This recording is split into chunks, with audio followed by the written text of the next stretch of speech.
I never really used to put myself out there with girls or anything. But then when I did, like I put myself on like dating apps and everything. I'm gonna say I'll be so on it. It was so easy. All I had to do was just be like, "You wanna meet?" And they'll be like, "Yeah, I'm down." I'll be like, "Sick." What's your reason for not being as consistent as you probably should be? I mean, it's changed a lot, like drastically now, but yeah, I was gonna say back then, yeah. I'll be honest. So I kind of went through a whole period. So after I broke up with my ex, I went through a whole period of just girls. I was like, I don't know how, I don't know when it started, but I just kind of just started just talking to a lot of girls and just putting all my focus on girls. Yeah. And that's what just kind of like destroyed me. I was just so fixated on girls. Like I'll wake up and I'll just be looking for the next girl. And it was kind of like killing me slowly, but I didn't realize it was killing me slowly until someone told me like, is this the life you want to live?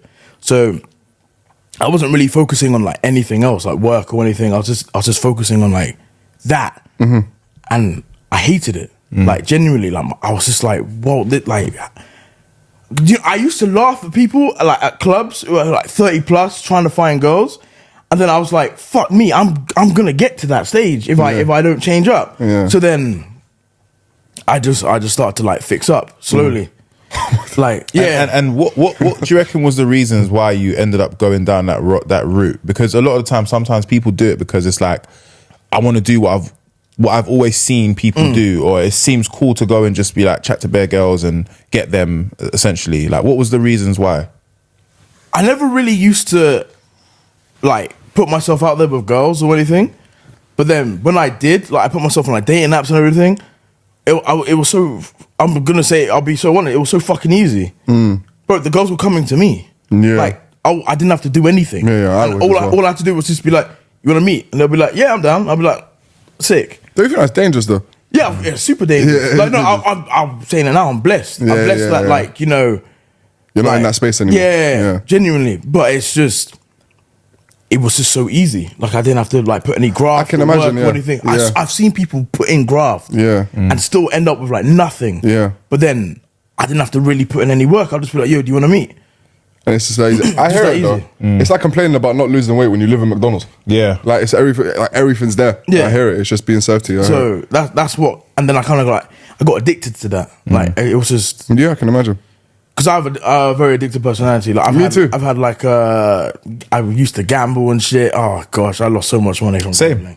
Same. Can I be honest with you? I went through a little stint when I was like 17 where I was like, I loved it. I could see why people love it. Yeah. But then, what do you think? Very good question to both of you. What do you think the most dangerous addiction is? I think gambling. The reason why I say that it's worse than crack or weed or alcohol addiction because you're functioning and you have the addiction. So I think when you're drunk and you're constantly in that state of alcohol, you are using that to eliminate whatever it is that's going through your mind, or you could just genuinely love alcohol so much it becomes your personality. Same with weed, same with drugs, all of that Even stuff. sex. I think, and sex. I think you're. I was going to say sex. Yeah, I think you're chasing, but then even with sex, like I feel like people can still be functioning. You can still have sex, right, and still go and work. With gambling, for me, because I was a serious gambler, right, and I lost everything, right, and I remember like being. Like, no, I know what I'm doing, but I can't control it. Yeah, I know. If I had £1, instead of using that pound for something, I'd rather go and see if I can flip it. Yeah. Or if I won like £1,000, I wouldn't feel happy, even though this is £1,000. It's the chase. It's there's adrenaline of like getting something and see. And I remember like there would be like a guy like, and I remember when I first started trying to take content seriously, a guy said to me, he goes, "I never want to see you in here again." He goes, "You are destined for greatness, yeah? This will bring you down." Because think of it, he said to me, and he said this to me, he goes, "If you make $5,000 today, yeah, from your job, and you go and give me $5,000 that I haven't done anything for, this organization hasn't done anything for, yeah, what was the point of doing it? You might as well stay here." And one of the biggest things that taught me a lesson about gambling and how bad it is, yeah, was when I remember I just came out of the bookies, yeah, and then there was this guy that came up to me, and this is a guy that, you know, you usually see people in the bookies, they become your quote unquote friends because you see them, right? Some people do online banking or online gambling, but I was actually going to the bookies, right?